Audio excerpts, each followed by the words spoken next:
여러분, 만약 오늘부터 대한민국에서 모든 목욕탕과 샤워실이 통째로 사라진다면 어떤 일이 벌어질까요? 단순히 몸이 가려운 수준을 넘어 한국인의 정체성 중 하나인 정의 문화 자체가 흔들릴지도 모릅니다. 그런데 말입니다. 우리가 흔히 생각하는 다 같이 발가벗고 들어가는 목욕탕의 역사가 사실 100년 남짓밖에 되지 않았다는 사실 알고 계셨나요? 조선시대의 선비들이 이 광경을 봤다면 기겁하며 무례하다 라고 소리를 질렀을 겁니다. 왜냐고요? 그들은 목욕할 때도 옷을 다 벗지 않았거든요.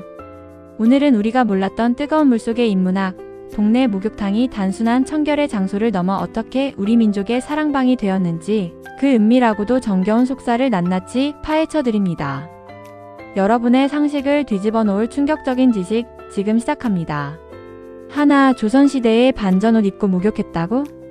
자, 시간을 거슬러 조선시대로 가봅시다. 현대인들은 목욕하면 당연히 옷을 다 벗는 걸 떠올리지만 유교 정신이 투철했던 조선시대에는 신체 발부 수지 부모, 즉 몸을 드러내는 것을 극도로 꺼렸습니다. 선비들은 집안의 폐쇄된 공간에서 탄 것만 벗고 얇은 헛옷을 입은 채 물을 끼얹는 방식으로 씻었습니다. 이를 소욕이라고 불렀죠. 전신을 물에 담그는 일은 1년에 단 몇 번 유두절이나 단오 같은 명절에 흐르는 시냇물에서 하는 것이 전부였습니다. 그런 우리 민족에게 대중목욕탕이라는 개념은 충격 그 자체였습니다. 1920년대 일제강점기 도심에 처음으로 대중목욕탕이 생겼을 때 사람들은 어떻게 남부끄럽게 남들 앞에서 발가벗느냐며 항의하기도 했습니다. 하지만 한번 그 뜨끈한 맛, 일본 한국인들은 금세 적응했고 이는 곧 독특한 목욕 문화로 진화하게 됩니다. 둘, 목욕탕은 동네의 구글이자 SNS였다. 1970, 80년대 아파트가 보급되기 전까지만 해도 집에 온수가 펑펑 나오는 욕실이 있는 경우는 드물었습니다. 그래서 동네 목욕탕은 선택이 아닌 필수였죠. 하지만 이곳은 단순히 때를 밀러 가는 곳이 아니었습니다.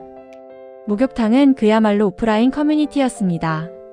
남탕에서는 동네 어르신들이 앉아 정치 경제 이야기를 나눴고 여탕은 그야말로 정보의 바다였습니다.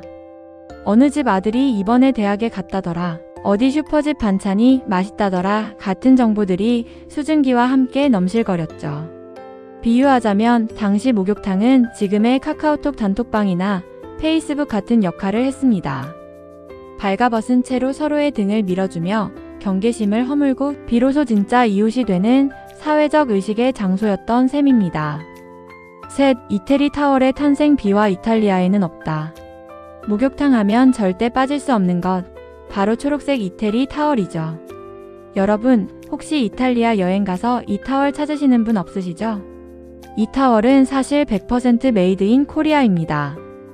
1960년대 부산의 한 직물 공장에서 김필곤이라는 분이 이탈리아에서 수입한 거친 질감의 비스코스 원단을 보고 이걸로 몸을 밀면 때가 잘 나오겠는데? 라는 기막힌 아이디어를 낸 것이 시작입니다. 원단 이름이 이탈리아산이라서 이태리 타월이 된 것이죠. 이 작은 수건 하나가 전 국민의 목욕 습관을 바꿔놓았습니다. 서구권에서는 피부 자극을 최소화하는 샤워 위주의 문화가 발달했지만 한국은 때를 밀어야 진짜 씻은 것이라는 독특한 박박 문화를 형성하게 된 겁니다. 이 거친 타월로 서로의 등을 밀어주는 행위, 그것이 바로 한국식 정의 결정체였습니다. 넷, 목욕탕 경제학 바나나 우유의 마법. 목욕을 마치고 나오면 유난히 갈증이 납니다. 이때 우리를 기다리는 건 바로 노란색 단지 모양의 바나나 맛 우유였습니다. 왜 하필 바나나 우유였을까요? 1970년대 당시 바나나는 굉장히 귀한 과일이었습니다. 정부의 낙농업 장려 정책과 맞물려 목욕 후 보상이라는 심리를 정확히 파고든 마케팅이었죠. 뜨거운 탕에서 땀을 뺀 후 마시는 차갑고 달콤한 바나나 우유. 한 모금은 서민들에게 소소하지만 확실한 행복, 즉 소확행의 원조격이었습니다. 실제로 목욕탕 근처 편의점이나 슈퍼의 매출 1위는 항상 2단지 우유였다는 사실 흥미롭지 않나요? 목욕탕은 하나의 거대한 지역 경제 생태계를 형성하고 있었습니다. 다섯, 사라져가는 풍경, 우리가 잃어버린 것들. 하지만 안타깝게도 이제 동네 목욕탕은 우리 곁에서 빠르게 사라지고 있습니다. 2000년대 들어 찜질방이라는 대형 시설이 등장하고 집집마다 화려한 욕실이 갖춰지면서 굳이 밖으로 나갈 이유가 없어진 거죠. 단순히 건물이 없어지는 것이 아닙니다. 목욕탕이 사라진다는 것은 옷차림이나 재산 수준에 상관없이 모두가 평등하게 발가벗고 마주 앉아 이야기를 나누던 공유의 공간이 사라진다는 뜻이기도 합니다. 요즘 우리가 느끼는 고독사 문제나 층간소음, 갈등 같은 것들이 어쩌면 이렇게 서로의 등을 밀어주며 정을 나누던 공간이 사라졌기 때문은 아닐까요? 자, 오늘은 옛날 동네 목욕탕에 담긴 흥미로운 역사와 문화에 대해 깊이 있게 알아봤습니다. 오늘의 핵심 요약. 조선시대엔 유교적 관념 때문에 옷을 입고 목욕했다. 대중목욕탕은 단순한 세척 공간이 아닌 지역 최고의 SNS이자 사랑방이었다. 이태리 타월과 바나나 우유는 한국 목욕 문화가 만든 최고의 콤비다. 어쩌면 이번 주말 대형 워터파크 대신 아직 동네 어귀를 지키고 있는 굴뚝 달린 낡은 목욕탕을 한번 찾아가 보시는 건 어떨까요? 그곳에서 뜨거운 물에 몸을 녹이며 우리가 잊고 지냈던 이웃의 온기를 다시 한번 느껴보시길 바랍니다.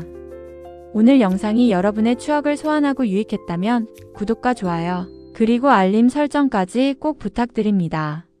여러분의 따뜻한 댓글은 영상 제작에 큰 힘이 됩니다.